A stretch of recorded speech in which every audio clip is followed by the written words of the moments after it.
Now we move to discuss a proposed minimum wage ordinance, wage rate increase schedule, and timeline. This is an issue I put on. We've had extensive, I think, individual conversations with businesses, community leaders, interest groups, municipalities about the minimum wage. And this Thursday at 6:30 p.m. I'll be a panelist. Sophia Mahaffey will be a panelist. She's in the audience today. Dr. Peter Fisher from the Iowa Policy Project will be a panelist, as well as Richard Pankey, who owns a variety of local restaurants and diners. And so it'll be a League of Women Voters Forum style event where people will submit their questions in writing, and it'll be moderated and broadcast live on KCRG. And so that'll be our real first opportunity to take this. What time? 6:30 to 7:30 at the Cedar Rapids Library.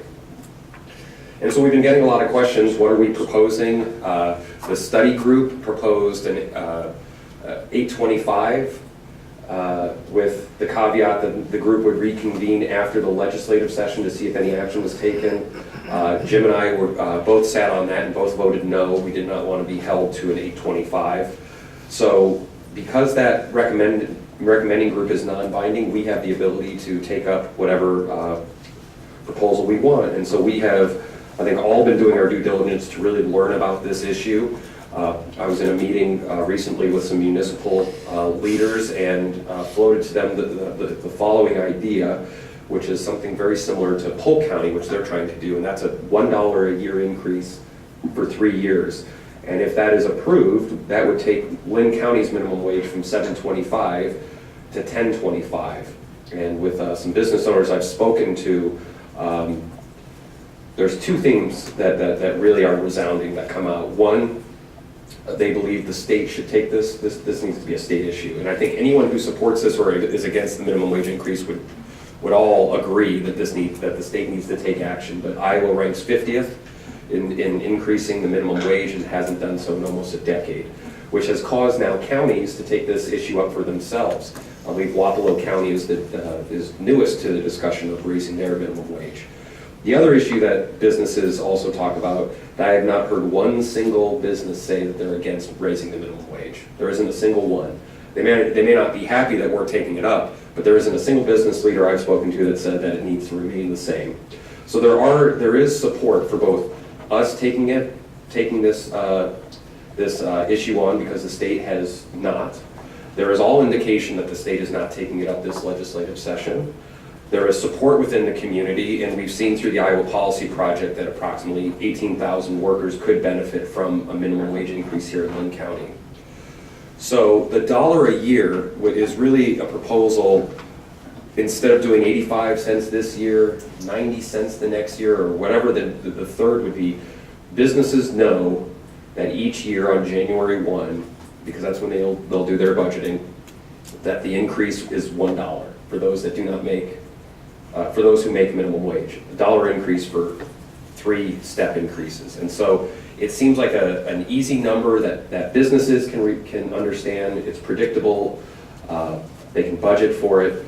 It is a number that gets people who make minimum wage up to a wage rate that is better than what they're making. When people do earn more, they are able to oftentimes rely on less benefits and or maybe be able to make the same amount of money but work less hours so that they can be home with their families. And so I've spoken with people who are in there. I was in a conversation with a woman who makes a little over $10 an hour. She's in her mid-40s, early 50s. I believe she manages lifeguards at a city pool. And she had a professional career before, and I don't know the circumstances that led her not to be in that professional career. But she says she makes around about between 10 and 11, and for her to meet basic needs, she needs to make $16 an hour just to meet basic needs. And she said, some savings. She's very lucky that she saved, so she has some cushions available, which are not often the case for people who make minimum wage. And it dawned on me that every hour she's working, she's falling further and further behind being able to provide basic needs. And so this is a poverty wage. This isn't a livable wage. We're not even close to there yet, but this is the first step to making it to a more livable wage, and hopefully there'll be a compression where people on the low, when we cast this net, it'll help those that aren't making the $10 an hour, that most places are hiring starting wages. it will help them come up closer to 10 and eventually be at 1025, and it'll help those at the 1025 hopefully see a raise in their wages. So minimum wage earners haven't seen a raise in almost a decade. This is a good first step to get to a place that is more in line with what we think our constituents should at the very minimum have available to them. Other communities are taking this up. Businesses support it, labor groups support it, trade associations support it. The state needs to take it up, and in the absence of that, we have the ability to take this issue up. So that is really the conversation I hope is had at these panel discussions and with the municipal leaders. The wage rate of one business leader said the dollar is easy for him to understand. He knows exactly how he needs to plug that in. He knows how that impacts different labor sheds. It's easy for him to plan that. And so $1 a year, it seems like a better strategy, gets us to 1025, puts us in between Johnson County and what is being proposed at Polk. And so it keeps us in line. I think it's worthy of community discussion. Today is only a discussion. No ordinance has been drafted yet, but we, as a board, at least wanted to put this out, or at least I wanted to put this out to understand everyone's support so that it can be discussed more fully at the panel discussion. What is the proposal from Polk? Theirs is to get to 1075. Over 3 years. Yeah. And do we know how our mayors and our major municipal areas are feeling about this? I mean, did you get a sense of that with your meeting? Yeah, so in interest of full disclosure, there was a meeting with some municipal leaders, and one city is on board. They signaled that this is something that they could do. Businesses in that community already pay this, so it's not that any business would be at a competitive disadvantage. One of the other municipalities said that they hadn't taken the conversation past 825. So they're on board with first year? Yeah, everyone's on board with the first year. I would say most people are on board with the second year. It's the third year that may be an issue, but again, there will be different, those that may be having an issue with this, there will be different councils, potentially a different board of supervisors. I think once these communities start seeing the benefit of an 825, 925, if there's a municipality that doesn't support the third step and they choose to lower, not opt out, but lower that minimum wage in that community down, they'll have to. And there'll be an election next year, in the odd year for city council, and they can. It could be an election issue. Yeah, it could be an election issue, and people want to run for mayor and city council. Can be for or against it, instead of like a lot of people that we saw serve on this commission took no position. It's like, what? How can you abstain? You know how I feel about abstaining. So, you're supposed to take a position on issues when you're an elected leader. It could be an issue because I know Mayor Corbett's for $1 for at least the first year. He talked about meeting in June and then doing something again in June. So we've already done it. Maybe there's nothing to preclude us from coming back in June and maybe saying, oh, wow, the economy is falling apart because of our minimum wage increase. Maybe we should readjust. Right. So we've got its position. We just have an automatic increase for 2 more years. But that doesn't preclude a new board from looking at it again. Absolutely. I was just curious as to where they're falling in this. But you, just to clarify, everyone is definitely on board for the first year, and you believe the second year as well? Yeah, and I think that they're. One community, I think, is on board for all 3 years. Yeah, and for those that may have an issue with, I think what they want to see is they have some anxiety about, where will the state come in? Mm-hmm. And then will we have a wage rate higher, which is, I would think, a good sound bet. And I think that Polk County will have it higher, Johnson County will have it higher, and Wapello County will have it higher. I don't know if the state will take a significant leap this year if they do anything. So I think once they start seeing that the sky isn't falling with 825, 925, and that most workers are already making at least 1010, but that there is a segment of workers who don't, and that this does help them, I think it would be very difficult for them to go backward. Go backward. Against it. Yeah. I do want to say to some of my friends who've called you know, $15 an hour is the rally cry by some of them. But I would note that Seattle and New York and Los Angeles and other large metropolitan communities and highly populated areas that have adopted that. When you do the wage calculator and the cost of living calculator,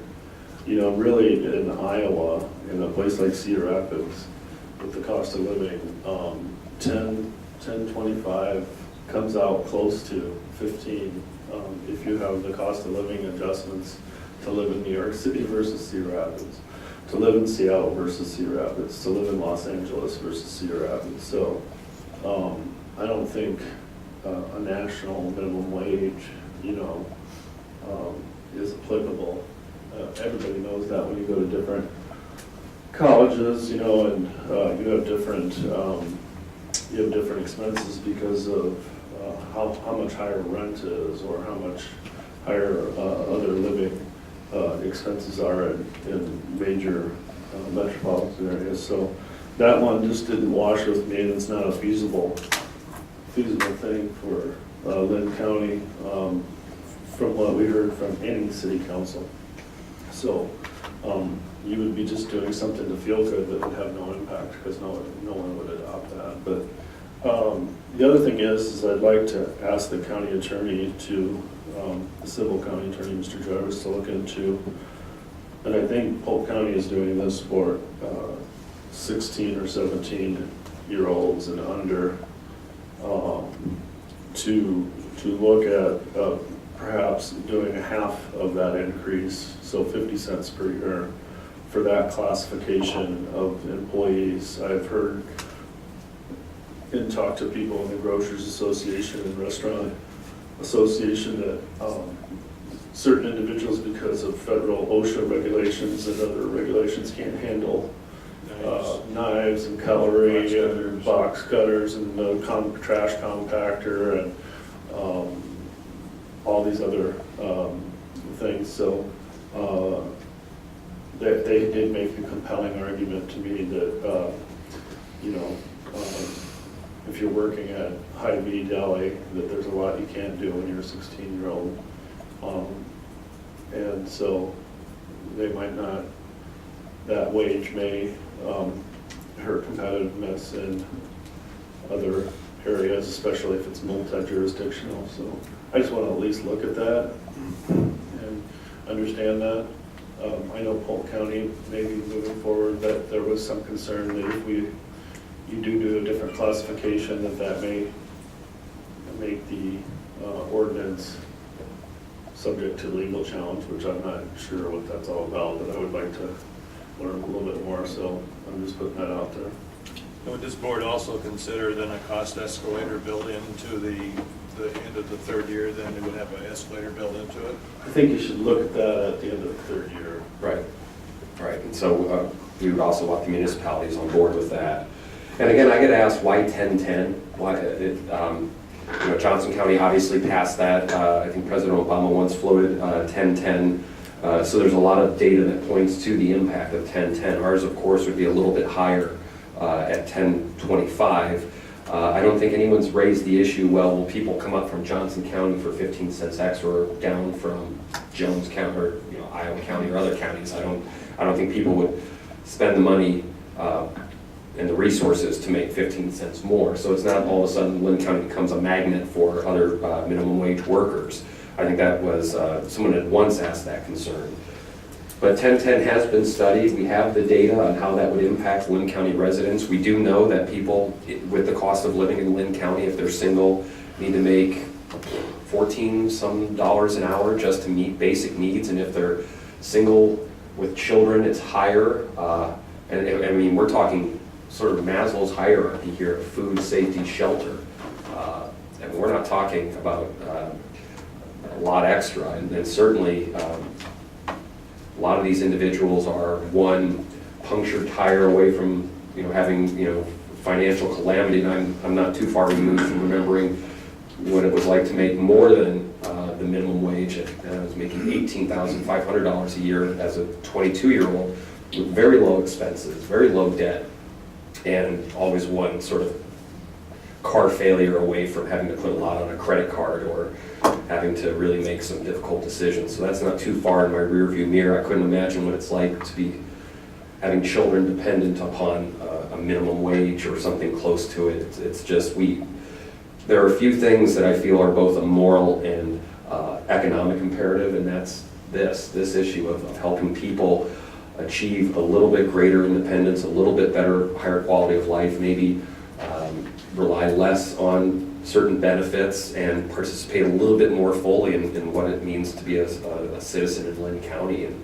So are you gonna have a draft ordinance here that we'll be able to vote on 3 times before the end of the month? yes, I will work with my colleagues, I'll work with the county attorney's office, the municipalities, but ultimately there will be an ordinance, and again, for those that aren't familiar with how an ordinance is passed, it just requires 3 readings. After the second reading, no changes can be made to the third. So No substantial changes. no substantial changes, and we can, because we meet frequently, we can do this in 3 successive, or we can choose to do it 1 every week if we need to, but I will make sure that something gets drafted that, unless I hear any conflicting proposals, that $1 a year for 3 years, and we can work on some of the minutia of the language. I Is guess, that later. possible? You're an ordinance drafted that we can vote on?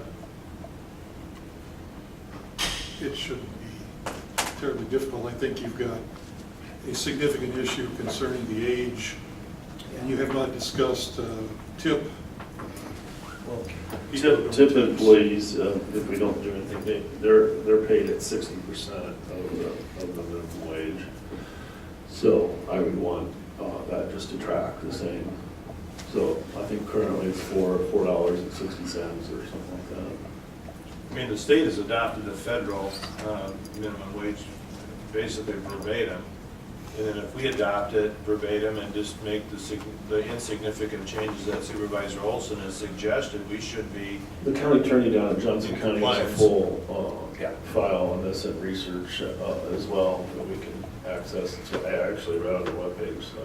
And there's also, I don't mean to put him on the spot, but I would like to introduce Mr. Paul Iverson, who worked extensively on that issue and is also a labor attorney. So if we have any questions, we can certainly direct him his way in terms of any additional legal insight into tipped employees, or I would feel a little uncomfortable freezing that rate. I think that's supposed to slide with the increase in minimum wage, and I don't want to start picking certain sectors that get frozen out.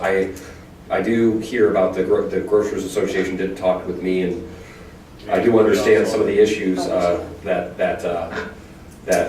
OSHA places on a certain segment of age population, but yeah, I will start working on an ordinance. I will make sure that you're all included. I've already been invited by Hiawatha to speak at one of their work sessions. I just wanted to at least put out into the community instead of just saying we're looking at the minimum wage, here's what we're looking at, here's a specific dollar amount, here are specific target dates, and then let's really start hearing it on the merits of the dollar increase every year for 3 years. Are we looking January 1? January 1 of 2017 will be the first.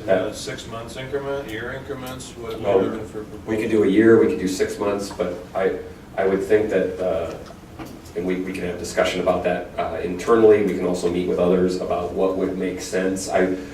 What I really want is, because again, we have to have, if this were just Linn County passing this and that was the law of the land, I think this would be a different conversation. We have to have municipalities also on board. I don't want them to get skittish if we do 6 months increments, because they're hearing from businesses that they weren't able to budget that into their current budget, or that would tighten things up within their planning of expansion, or it could impact necessarily the people that we're trying to help.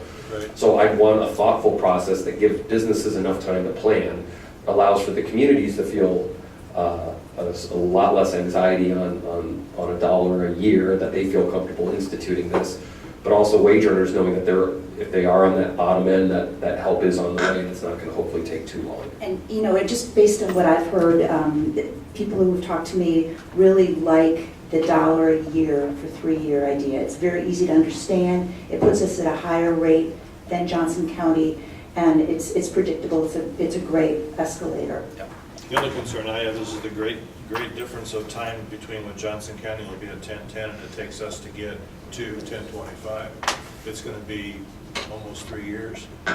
Yeah, but most businesses now, you'll hear from, Paying they already are paying that. We are trying to cast a net of individual and catch those that aren't making that. Again, the Iowa Policy Project has a study out that shows that approximately 18,000 Linn County residents could benefit from a minimum wage increase. 20% of those is estimated is under the age of 20, which shows that the vast majority of people are adults. Many of them are women. Many of them are women with children. Many of them are older men. So this isn't something that high school students are just earning and we're helping them out, put money in their pocket. These are working families, working individuals with children who rely and survive on this day to day, and we're just trying to give hopefully some people a little bit more breathing room. And that's what this ordinance is intended to do. Well, it shouldn't be a big surprise that I haven't made my mind up on this yet, and I would like to hear from those people that you're talking about. I don't want to get form letters from 1,500 people that say the same thing. I'd like the folks that are working, and they haven't contacted me yet. And maybe it's because I'm a hopeless Republican, but I'm going to encourage people, if they can, that are making minimum wage, or they're trying to support children and a family, or just live on their own, to send me an email, or call me on the phone, or come up to the office and talk to me. That's fair. Perfect. Okay, we'll get cracking.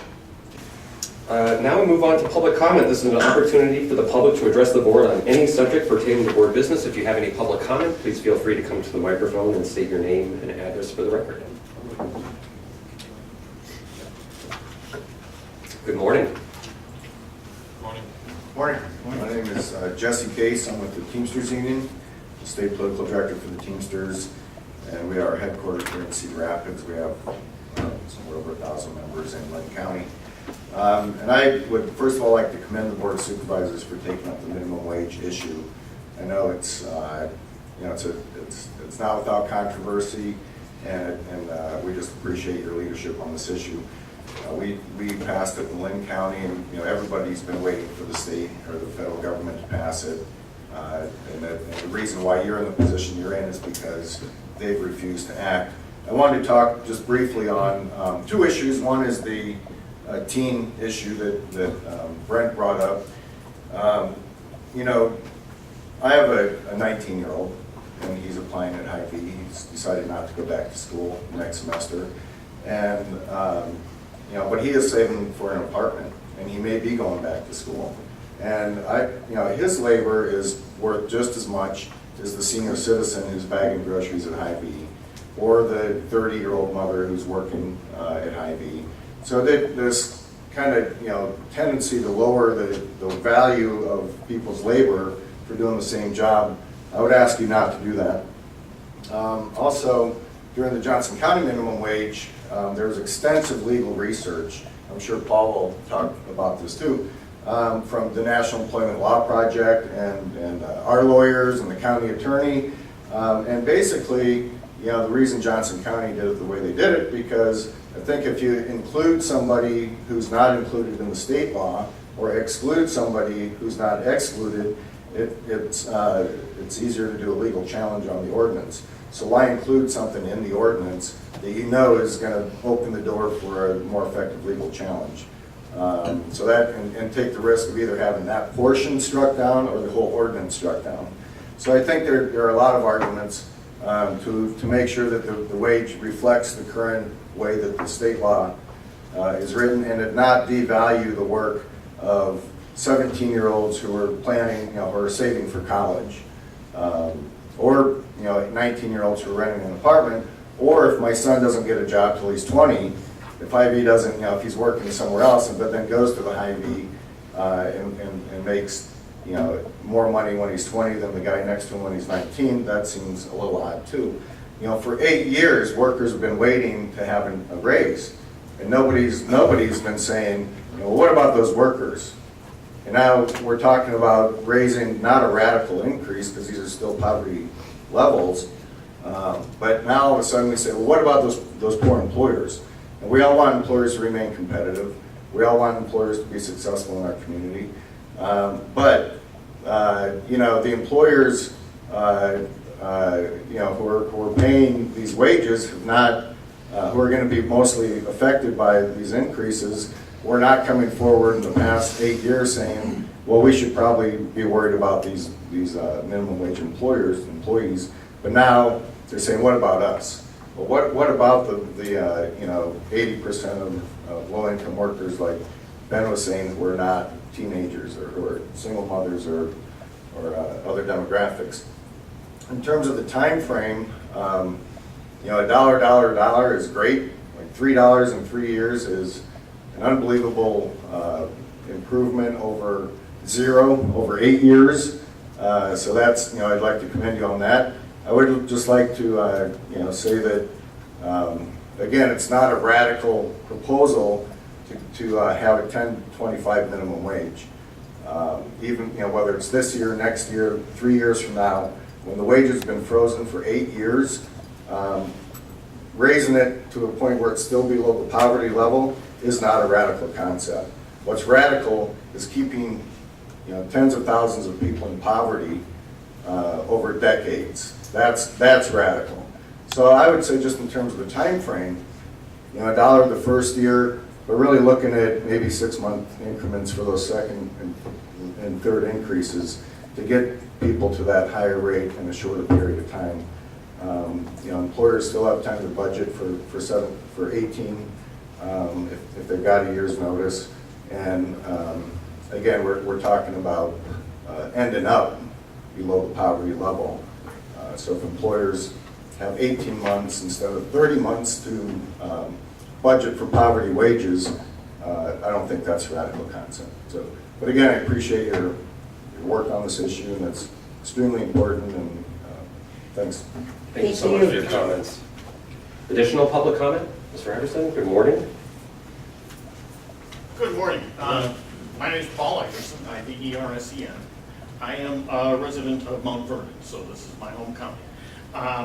And as Mr. Rogers has noted, I've done a lot of legal research on this, and along with national organizations, and had the work checked by the person who literally wrote the book on county home rule, a professor at the University of Illinois who has the leading legal textbook in the county home rule. And she says that this analysis is correct. So, as with Jesse, I want to thank you for taking up this issue. But I'm going to press you to be more aggressive. But starting with the legal framework and then talking about some real down-to-earth issues, the federal minimum wage system contemplates county and city minimum wages. It says right within the statute that nothing in the federal statute will preclude a state or a municipality from passing a higher wage. So you just can't pass a lower one. So it's contemplated as part of the system from the very beginning that there may be regional variations that would require a particular area to do a higher wage. People that tell you that the state should do this just don't want to tell you that they're opposed to the minimum wage increase. Because everybody knows that until this governor is out of office in January of 2019, there will be no significant movement at state level on the minimum wage. So if you hear anyone say that the state should do something about it, just respond to them, so why are you against the minimum wage increase? This idea that the wages of the most vulnerable in our society have to somehow be uniform over the state really surprises me, because where are rents equalized? Where are gas prices equalized? I work in Iowa City, and it's 10 cents a gallon more expensive for gas there than it is in Solon, just a few miles away. There are no other costs that are uniform throughout the state. So why do the wages of the most vulnerable in our society have to be uniform? The purpose of the minimum wage statute in 1938, if you remember, none of us can remember 1938, but if you remember in school what was going on in 1938, that's the middle of the Depression. And the minimum wage was set for two purposes: to keep workers out of poverty and to stimulate the economy during the Depression. Those are the purposes of a minimum wage statute. And so people tell you, well, it was never intended to be a living wage. Whether it was intended to be a living wage or not, it was intended to keep people out of poverty. And that wage is not doing that. Let's look at 1968. Between 1938 and 1968, there were regular increases in the minimum wage, making it more and more significant and providing a better living for more and more people. In 1968, the minimum wage was the equivalent of $11.05 an hour today.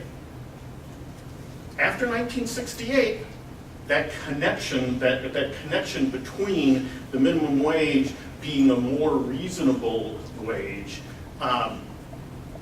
broke apart.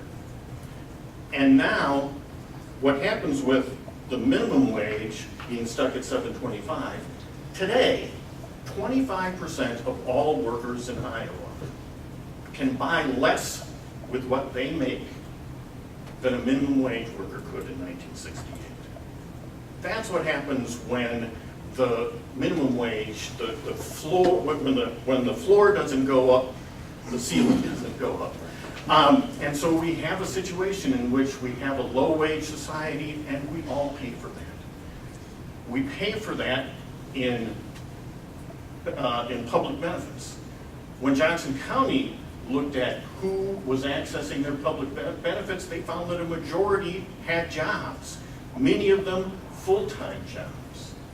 We pay for it in charitable contributions, in food shelves, in soup kitchens that people have to access. We pay for it in our schools with mothers and fathers that are working 2 or 3 jobs just to get by, and they can't come into the classroom and read to their first grade student. They can't even make it to PTO meetings. They can't even make it to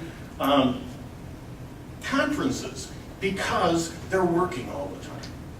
We pay for it in civic participation. People that cannot access the wonderful park system we have because they don't have the time to get out. They can't be part of our boards and commissions because they're working all the time. You don't see them here. I have to be here because they're all working their asses off and can't take the time off to speak to you. Your 5 minutes is up, and I'll give you a little bit more flexibility in closing. I'm sorry. Closing out. No problem. I'm sorry. So I'd ask you to make a bold move, because there's big problems out there that will take bold action. And don't pull yourself back based on private conversations with elected officials. When there has been no proposal made, that the public has not debated, that there has been no chance for a vote. Do what you believe is best. And $10.25 an hour by 2019, the one last thing I'd like to say, is not higher than Johnson County. Johnson County is $10.10 by this January, but they have a commission to study raises beyond that, and at a minimum have raises every January for the cost of living. So if you get to $10.25 by January of 2019, you're still going to be behind Johnson County. So don't say that this is going to be higher than Johnson County. So I would ask you to take a bold move for a very large problem and pass a meaningful minimum wage increase, and do that $10.25 in 6-month increments so that January 1st of 2018, you can be on par with Johnson County. Thanks, Paul. Really appreciate it. Thank you. Other public comment? Yes, sir. Good morning. Good morning. My name is Craig Tierney. I live here in Cedar Rapids, Southwest Side. I'm a minimum wage employer myself, so I figured I would kind of just give you guys a little insight into the minimum wage lifestyle. I currently work as a bartender and a server. As a server, we make, as you said, like $4.35 an hour. Majority of servers don't actually make a paycheck. I think that's an important thing to put out there. With taxing on all of our tips, we actually usually end up with about a $0 paycheck, sometimes around $20, that's every 2 weeks. So we basically make our money based off of the people that come into our restaurant and tip us. That's how we make our cash. So I know you guys are considering not excluding tip wage individuals from this ordinance. I would just encourage you to definitely not do that. Increasing our minimum wage over the next 3 years could ensure that we would actually start making a paycheck and not be solely on the, the good fortune of who comes into our restaurant. Another thing I'd like to point out is, as a single man who's currently going to school, I live paycheck to paycheck. I barely have a savings. Majority of the people that I work with are single moms, and these women are far worse off than I am. So not increasing minimum wage will affect numerous people, and not only them, but their children. And I just think that's something important to kind of point out to you guys, that the people's lives that you have in your hands right now desperately need this money. They haven't had it in 8 years, whatever it's been. And I just think it's a very important issue.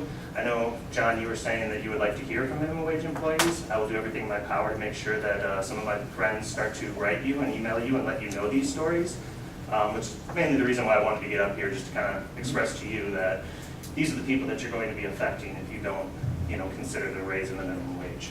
Thank you very much for your time. I appreciate it. Thanks for sharing your story, we appreciate it. Any additional public comment? Good morning. Good morning, Sophia Mahaffey, Mehaffey.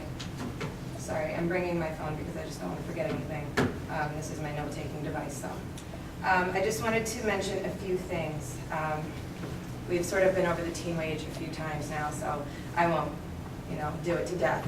I just want to mention, although teens do make up a smaller percentage of those who actually make minimum wage and do not make up the totality, when you consider, for example, someone who was a teen parent, like myself, they are far more likely to be in the workforce and they're not making a lot of money. So please do consider teen parents and the devaluation of work and its impact on people who have responsibilities you may not consider when you think about a regular teenager.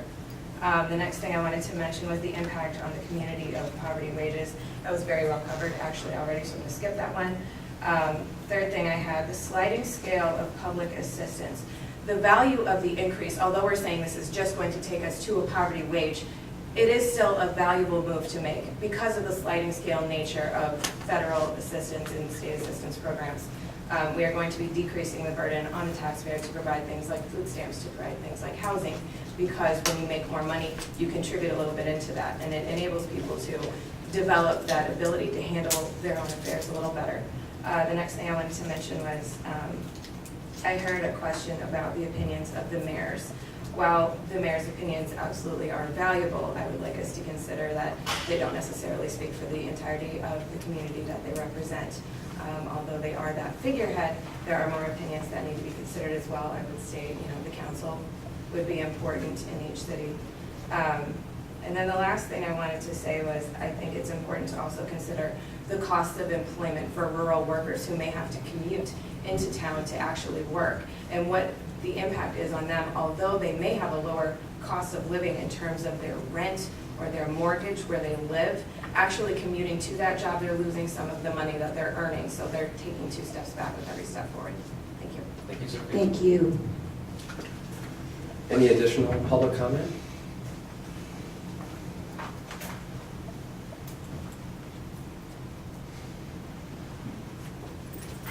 Good morning. Good morning. My name is Anthony Smith. I'm pastor of New Creations International Church. The church is in Iowa City, but I'm a resident of Cedar Rapids. I wanted to kind of piggyback on some of the things that have already been said. One of the main things is the moral standard behind raising the minimum wage. I have experienced and have been experiencing such the impact that it has on people that are constantly stressed out over trying to make ends meet. There are a lot of people that are hardworking, very hardworking people that are making minimum wages. Making minimum wage. And John, I know you want to talk to them, but there are so many of them out there that are working hard and trying to make it, and even at 10.25, it won't get them where they really need to be. I believe I've seen some studies somewhere where $13 an hour was about a livable wage for a single person. I believe we're helping people that are trying to help themselves. I don't think this is a handout. I believe this is something that is morally right and feasibly accountable for Linn counties. And so I applaud you all for your efforts and for you all taking that first step. And just like in Johnson County, I worked with Johnson County to help raise it. And listen to the people. Please get more than the public officials, because they don't see everything. They don't see what I see. They don't see the people that are coming up for prayer and asking for financial blessings. They don't see people that I see, the people that I have to go to their homes and help them with their children, because they are at work. They don't see what I see when I see people that mothers trying to make it to parent teachers conferences, and they can't get there. My wife and I are trying to help them make sure that they get there, and so these things are happening because they're working as hard as they can. They're working as hard as they can to make ends meet. But if they had that little boost, that little increase, it would help the quality of life. You would not see I believe it would help crime and all of the things that we're struggling with right now in our county, if people are making a livable wage. Thank you. Thank you, Pastor Smith. Thank you. Any additional public comment?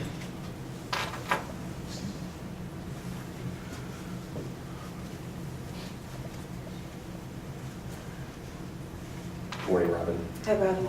Robin Cash, 1806 Grand Avenue Southeast, Cedar Rapids, Iowa, citizen of Linn County. I too appreciate the supervisors taking up this matter. I had predicted that since this was an election year that probably nothing would happen, and then nothing would happen with the state legislature, and so we would go on until Governor Branstad is no longer in office, and maybe someone worse will come along, but who knows. My problem with setting the minimum wage at a particular dollar figure, $7.25 now, and we've let it stay there for almost a decade, going on a decade, and then setting it even at $10.25 after 3 years. Doesn't take into account any shifts in the economy. Our economy is geared to inflate over the years. The Fed sees to that. So it doesn't really take into account inflation. And so my preference would be that the minimum wage be pegged at a percentage of the median income for Linn County, which I think is about $54,000 right now. So when I did just some calculations, if we were to set it at a feel-good level, $15 an hour, it would be about 57% of the median income. If we were to put it at say a quarter or half of the median income, then that's going to come out about $13 an hour. So right now, but and if the median income goes down, then the minimum wage goes down, etc. So that would be my preference, that we peg that so that we keep things in line with inflation or deflation as circumstances change. Otherwise, I think once we set it at 10.25, then if the Board of Supervisors changes, and that's possible, perhaps even likely over a period of time, then a future Board of Supervisors will say, oh, well, they set that back 2 years ago, 3 years ago. We don't need to deal with that. It's too soon. So, and this is, it seems to me better than putting an escalator on 1025 to match inflation, because then we just sort of are stuck with that number as the base. So I'd rather use the base as the median income and do a percentage of that. Thank you. Thanks, Robin. Thank you, Robin.